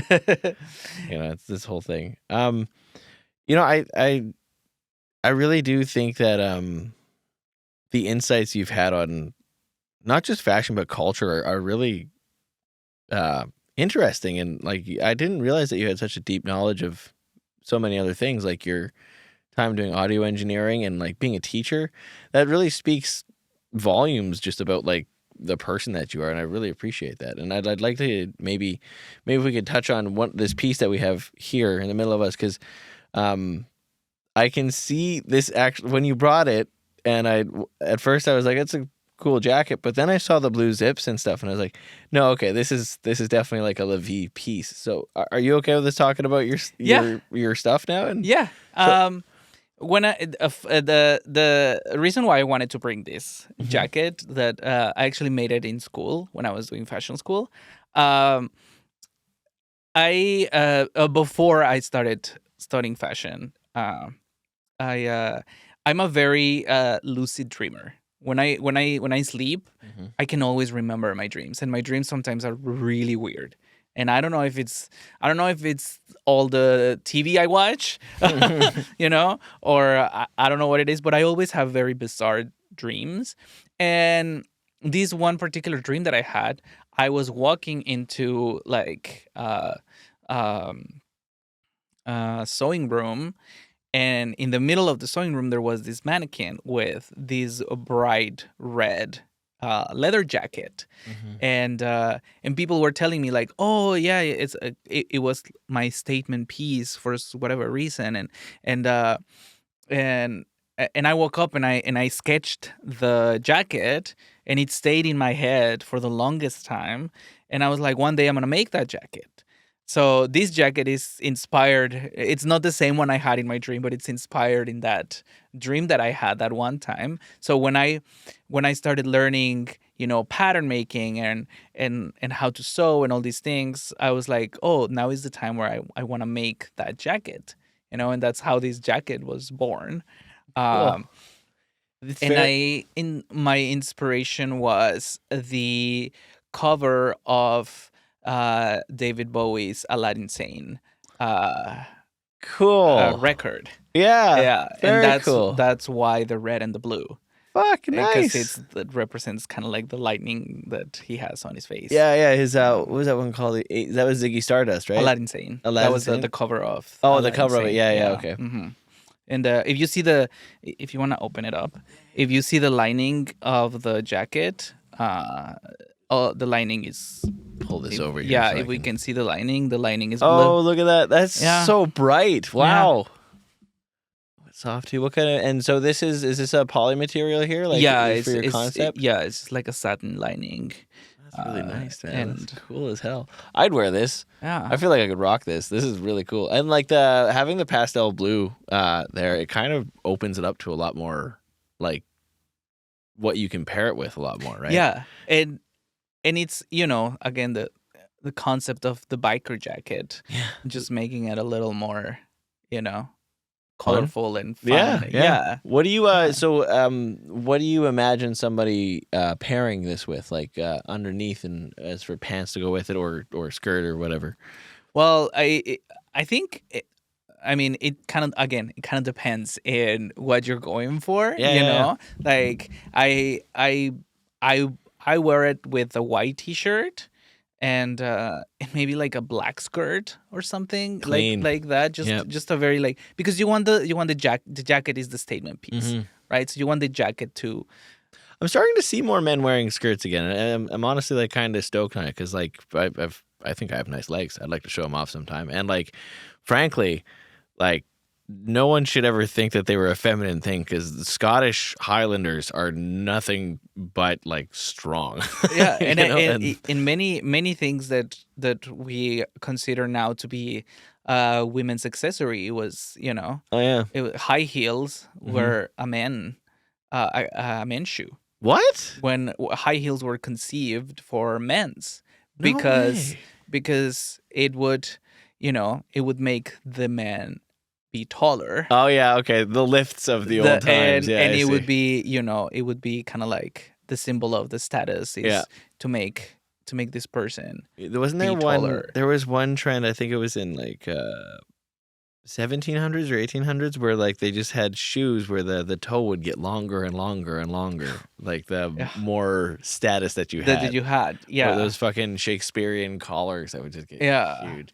It's kind of funny how that works. Like it's almost like when a new trend kicks in, they need it to be as big as possible, and then they start to moderate it, and then all of a sudden it's like the small is now the popular version of it, which is Yeah, it's sometimes crazy. some and designers do that all the time, right? Sometimes when you see a runway of a designer and you see how they created a certain outfit, they exaggerate it for the runway, but when they're gonna sell it, they make the the street version of it, Yeah, let's say, they you use know? like the extra size to almost accentuate that difference, and Yeah. then now that that's in their mind, they can shrink that for consumers. And it's because like a runway basically is to show off the technique of the designer, Yeah, yeah, it's right? It's not necessarily exactly what they're gonna sell. kind of like concept cars at an auto show or Yeah. whatever. Yeah, very cool. Yeah. That's wicked. So, so how many pieces have you made by now? I assume it's probably way up there as far as the numbers of clothing pieces that Well, you've made.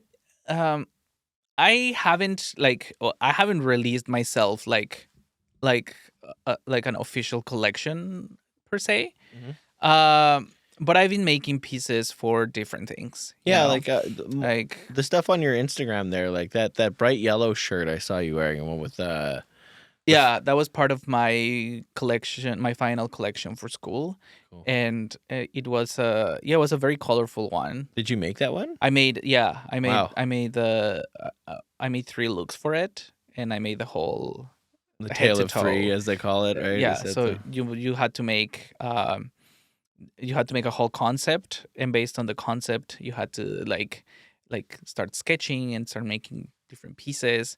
And my collection had it started with like 30 to 50 looks, and we you have to edit until you get 10, and out of those 10 then you pick 3 to actually produce. cool?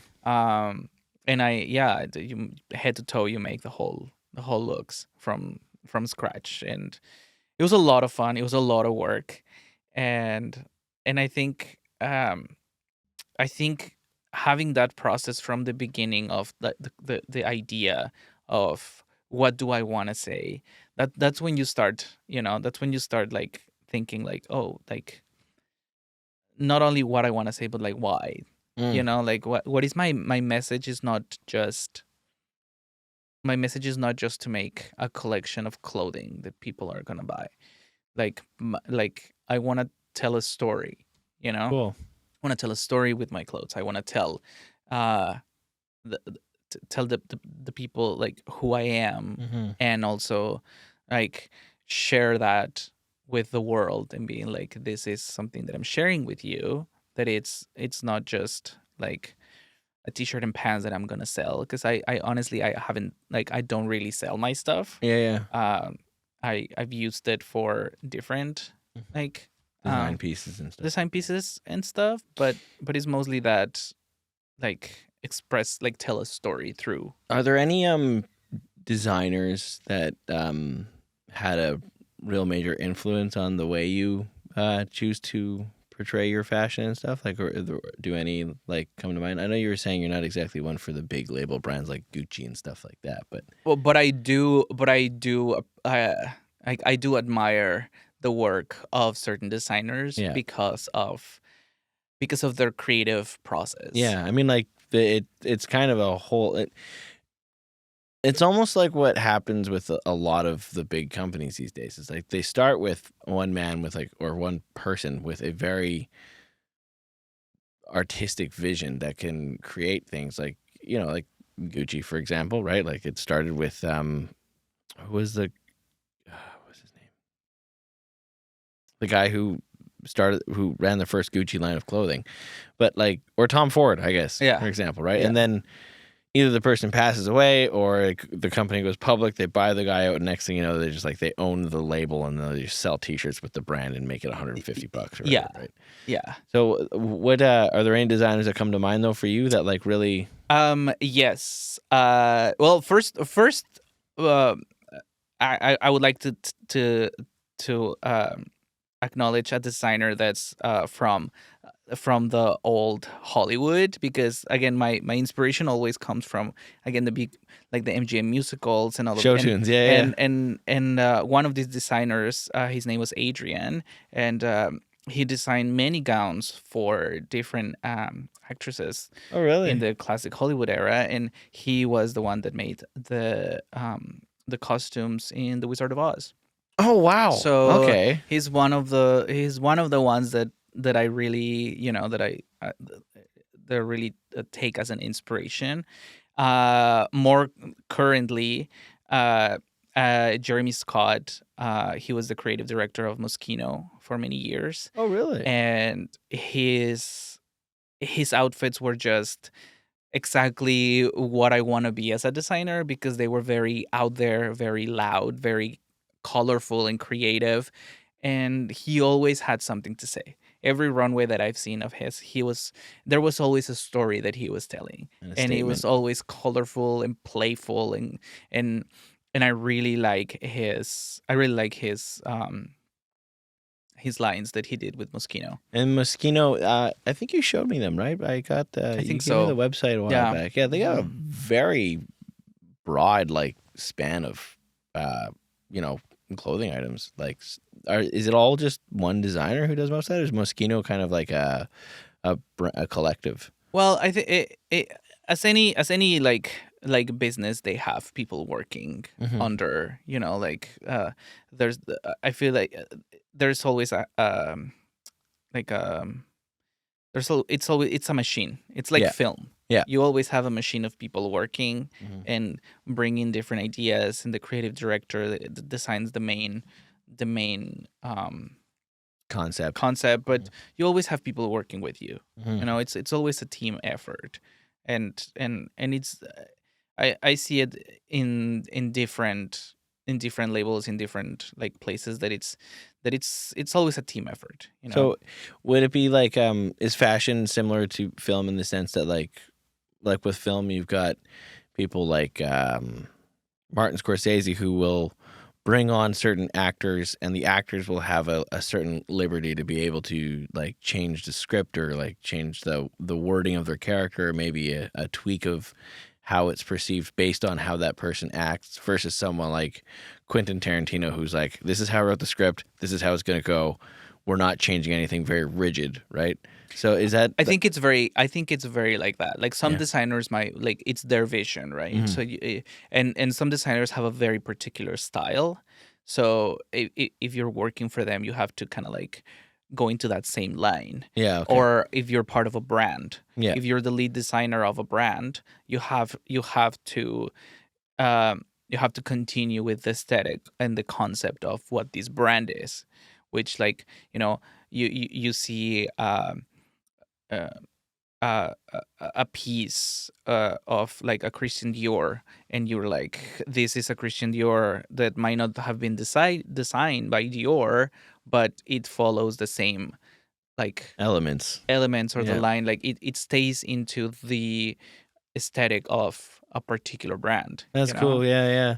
Because I've always wondered, like, what I like, I've said before that I'm not exactly well versed on like what the particular looks of each brand are, but I would assume that something like Balenciaga versus like Vera Wang is like they're very different looks, right? Or are Yeah. they? Or do you think they're all kind of coming to look the same these days? No, I think still every of the big houses of Mhm. fashion, they all have a particular like The big houses, is that what they call them? Like yeah, the big brands?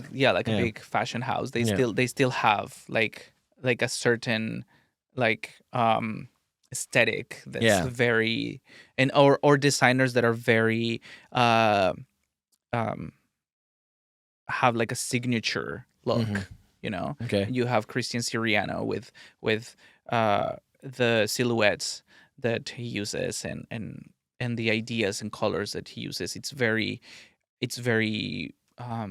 particular Mhm. what he does and it's very beautiful. And then you have other people that do another style that can be just suits, for Yeah. example, and another person can do just like suits but colorful suits, Mhm. you know. and Yeah. it's and it's and it's that's their signature, you know. Their Yeah. signature is to be colorful, or the signature of like another brand can be just being black and white. Yeah, that's one thing I really liked Yeah, about when I started working in like with suits was like actually understanding like that there's like the different shapes that each brand has and stuff. Like a Tommy Hilfiger or a Calvin Klein does not look like an Alfred Sung, or like say something like Igara is one that I was wearing before I left Moores, and they were like a very much like ultra modern slim fit yeah, type looking suit. And on the inside, on the lining of their jackets, they've got luchador masks all over the inside. It was yeah, really pretty neat. But like, you know, they're not exactly like it's Moores. They're not like super high end suits by any means, but to be able to understand that like there is a particular look that yeah, comes with the brand. At least that's what most of them are trying to do, right? yeah. And Versus, when you think about designers and like independent designers and uh they're always trying to be very, you know, find their voice, Mhm. find their signature style, Yeah. find what it makes them.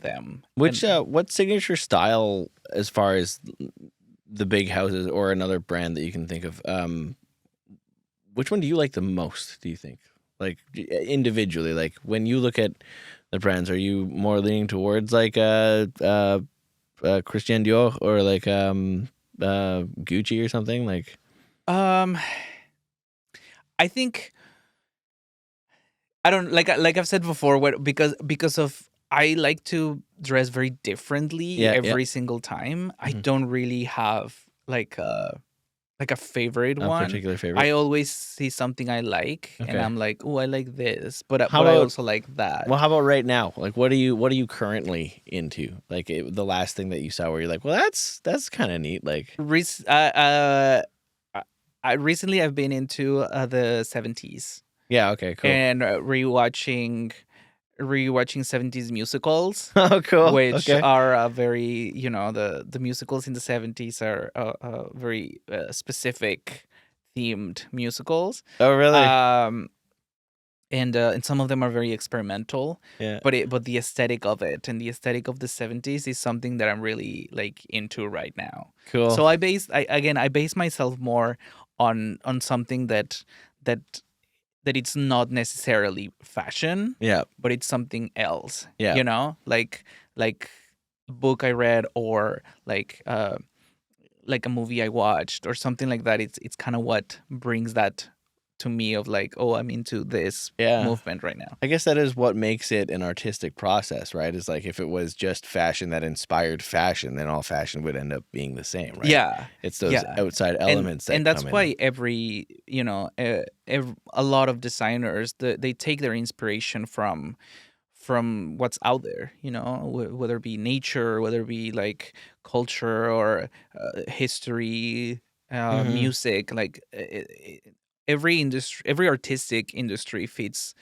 themselves from each other and from what's happening in the world to Okay. create something, Yeah.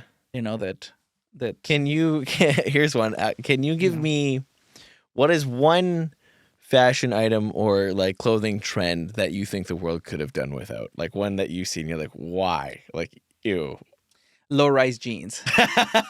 You know, Why is that? that what Just too low on the hips, just or what? yeah, just the way it cuts the body. Yeah. You know, there's no need for that. I remember that was part of I guess that was kind of an early 2000s thing too. Remember the Yeah. Christina Aguilera with like the thong showing a little Yeah, bit? Yeah. yeah. I still remember coming up my backyard. My older sister was like sitting on the back porch having a smoke. I'm like, your underwear is showing. She looks back. She's like, it's supposed to. Yeah, Oh, okay. that's the point. That Yeah, was the point. Yeah. But you know, it's one of those things that it's like it's the shape of it wasn't great. Yeah. The shape of it was just not And great. it almost required you to be like heroin chic form for them to look good too. Yeah, 'Cause, you know, which was the other trend that we could have Gone without. That we could have gone without. Yeah, yeah. There's enough eating disorders caused from other things in the world, let alone that fucking. That was just terrible. Like, Yeah. I'm so glad that we're in like an era now where there's like so much more body positivity, like at least comparatively to what it used to be. It is still Got a ways to go. It's still a process, but yeah, no, totally. Like Mhm. the fact that we are seeing more more size inclusive designers. Yeah. Christian Siriano is one of the first ones that started doing plus size models in Really? his runways. And this is the one And- who was with Moscano? No, Christian Siriano has his own brand. Oh, his, okay. his own designed label, and I really like what he does because he works with different types of bodies, different types of people, different like gender expressions, gender queer.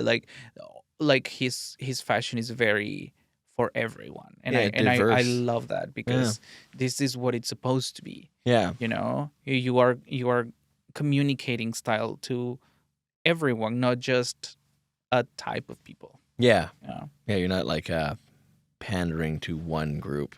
Yeah, Right. breaking that stereotype Mhm. of what a body should be or should look like. I got another one. Jeans and dresses. Jeans and dresses, again, early 2000s. Yeah. That was a look. That was a look. I gotta say though, jeans and skirts is different. Than, Okay, yeah. It's different Yeah. than jeans and dresses. It's true. It's different. It can, I kind of like it, or I will defend more Yeah. a skirt and a jean Yeah. than a dress and a jean. Yeah. Who was it? Like Hillary Duff and Ellie and AJ, that whole era. yeah, Back yeah, then, it that was like- that whole era. Crocs. We don't need Crocs. No, we don't need Crocs. You know, It's- I don't find them. They're ugly as hell. Yeah, You're totally right. I don't find them. Yeah. If you're a toddler, maybe Mhm. you know. I feel like they're like almost like the budget version of what Yeezy shoes were at one point, though. You know, like Yeezys didn't look good at first. Yeah. They still don't really, in my opinion. It's one of those things, though. I guess. At least with Crocs, you can put little buttons in the holes, though, right? But should you? Probably not. Eh? You know. Okay, well, we're getting close here, so I want to do one thing, but I forgot my book in the other room, and I just want to do. I've got this little exercise I like to do with people. With I've done it with one other guy. He was on here to talk about fashion and his little line. So I'll be right back. Just Okay. give me 1 second. Okay.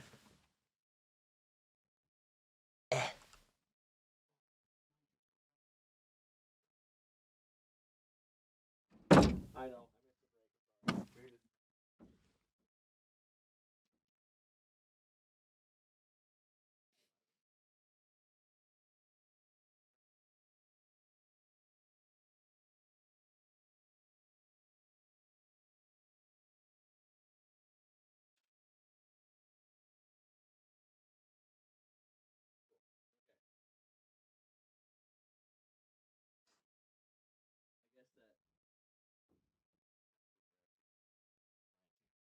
But so I've got. Let me get myself set up here again. 1 second. 1 second. I'll put the book down.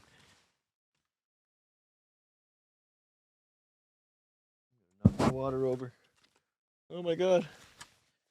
Okay. Okay, I'm back. All right. So I had my friend Lachlan on a little while ago, and he's got his own little branded line that he's doing too, mostly with like athletic wear and stuff. But I was just perusing the internet, just looking at things involving fashion and stuff like that, because like I've always appreciated it, but I'm not very knowledgeable of it by any means, right? But I thought it'd be a fun game to play. I call it Yes or Yuck. Okay. And so I'm just gonna read like some quotes of like that I found online from different designers and stuff like that, and it's like involving or referring to elements of fashion. And you answer with a yes or a yuck, and then just give me a quick blurb as to why. Okay. Okay. Okay. So,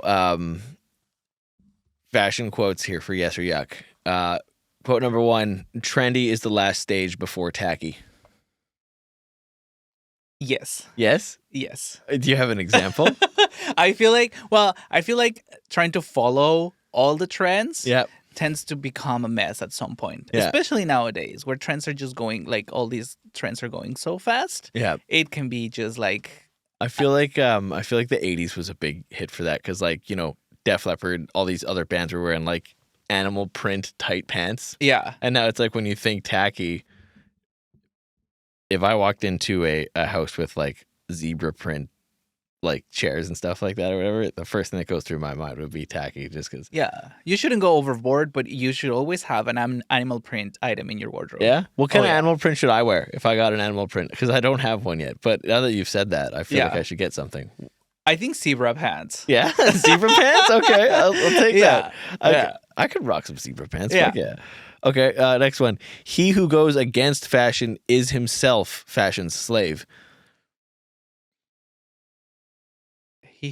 Can you repeat it? He who goes against fashion is himself its slave.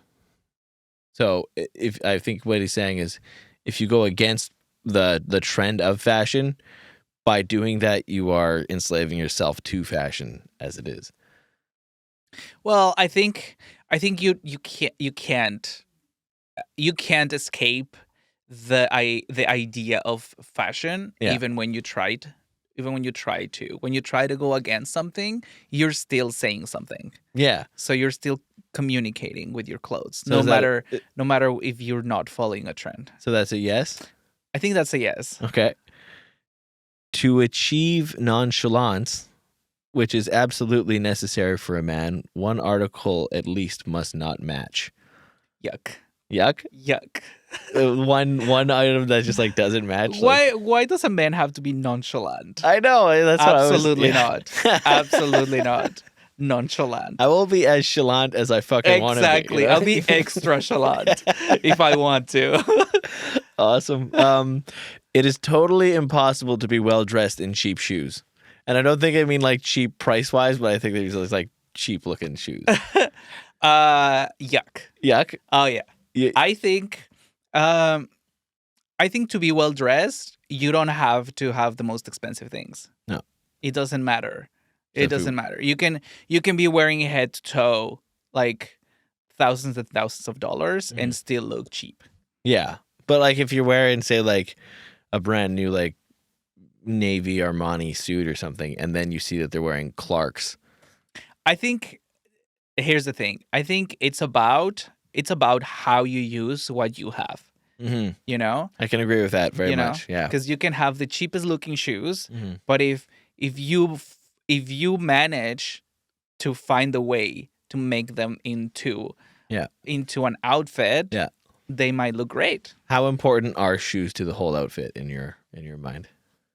Well, I feel like they're very. I love shoes. Me too. I'm a big I shoe guy. love shoes, and I think they're very important in the sense they just tie the whole thing together. Yeah. Right. I'm a big shoe guy. My problem is I have fucking stupid feet. My feet are short, wide, and thick. Yeah. And like I can never find ones that are like short enough for my toes are usually too narrow. I go for wide sizes, but then it's like they're almost more shallow and it like rubs on the top of my foot. It's the most frustrating experience of my life is trying to find new shoes. Yeah. Yeah. I And know. when I find them, I don't let go of them for years because they fit nicely, Yeah. It's hard to go. Next one. Looking good is not self-importance, it's self-respect. Yes. I'm Yeah. gonna say yes. Yeah. I'm gonna say yes. But I gotta say, looking good to yourself. Mm-hmm. You gotta look good to yourself. You gotta dress up for you. Got to look in that mirror and smile. at And what you you're gotta wearing. be like, yeah. And Yeah. you gotta be like, I look good, but because I'm dressing for myself. I'm making myself happy with what I'm wearing. Cool. Yeah. Yeah, I totally agree with that. It's important to, like, if you look good, you feel good. Yeah. Not the other way around. Yeah. Exactly. You get up, dress up, go out, kick ass. Yeah. Yeah. It's a good way to pull yourself out of a dark hole too, is by just like taking one day to feel like you actually like made yourself look nice. Absolutely. Yeah. Okay. A man should look as if he bought his clothes with intelligence, put them on with care, and then forgotten all about them.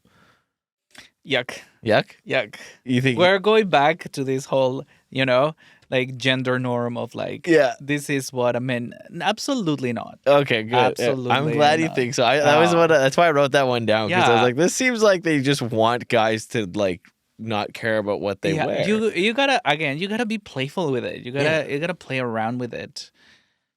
I love talking about my clothes too. Like, honestly, like I don't want to take all this time to put an outfit together, go out, and then just like pretend I didn't spend time. Yeah.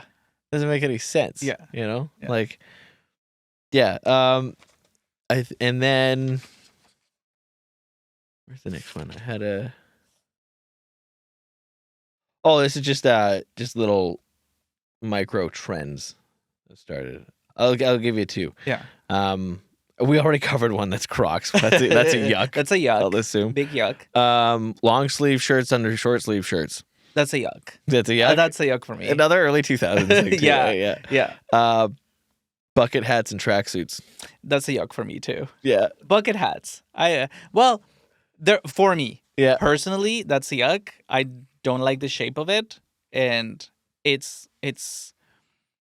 not. It doesn't suit my head. Mm-hmm. But I have seen people like rocking a bucket hat. Yeah. I've seen people that look really good in them, and tracksuits are just comfy wear. They are. They're always. They're comfy wear, yeah. and if you want to be comfy, do what you have to do to be comfy. Okay, one last one. This is for me. Yeah. Piano key ties. That's gonna be that's gonna be a yes. That's a yes? If you pull the outfit around it and it's a statement piece. Awesome. Yeah. Great. If you make it into a piece that it's like a conversation piece, then I feel like you can rock it. Cool. Yeah. All right. Well, I think, we've talked about a lot over the last 2 hours. That went by pretty quickly. I'm sure there's a lot more to talk about. We'd love to have you back on. Thank you. I'm sure we could figure out all kinds of fun things to do. Do you want to give some shout outs to whoever? Give your social media handle out, like throw out your brand? Yeah. I'm on Instagram, Levito Pony.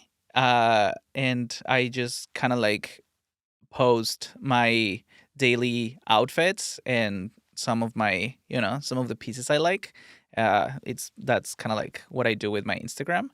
And yeah, that's pretty much it, I think, for my socials. Yeah. Awesome. Thank you, Levi. Thank you. Thanks for watching, guys. Another episode of the Deficit Podcast in the tank. Good to go. Like and subscribe if you like this one. We got more to come. Talk to you all later. Peace.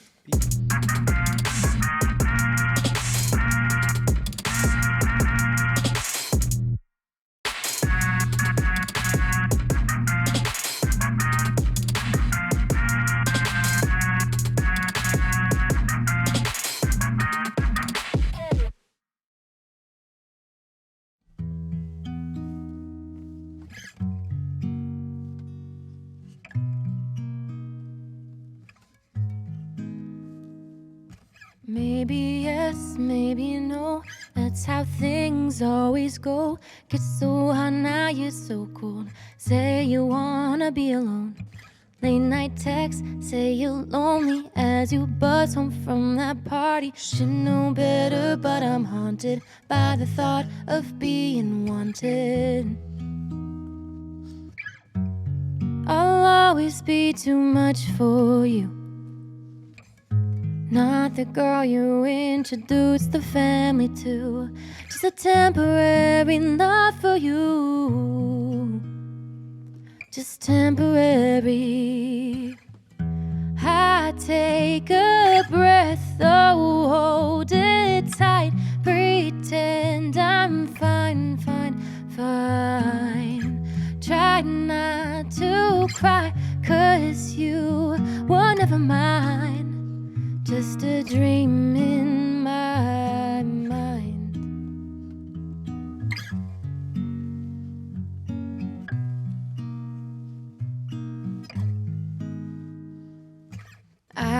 left the world for you. Carry sadness when you're blue. You know that I would be true, but you push away. Looking back, I saw the flags screaming loudly, go away. Neon letters yelled at me, he is not your finale. I'll always be too much for you. Not the girl you introduced the family to. Just a temporary love for you. Just temporary. I take a breath, oh, scream it out. Say this is the last time now. Pretend I'm fine, 'cause you were never mine. Just a dream in my mind. I put on shades, no more red flags. Pretend I'm fine when you ease away from my touch, 'cause I'm too much for you to ever love. Oh.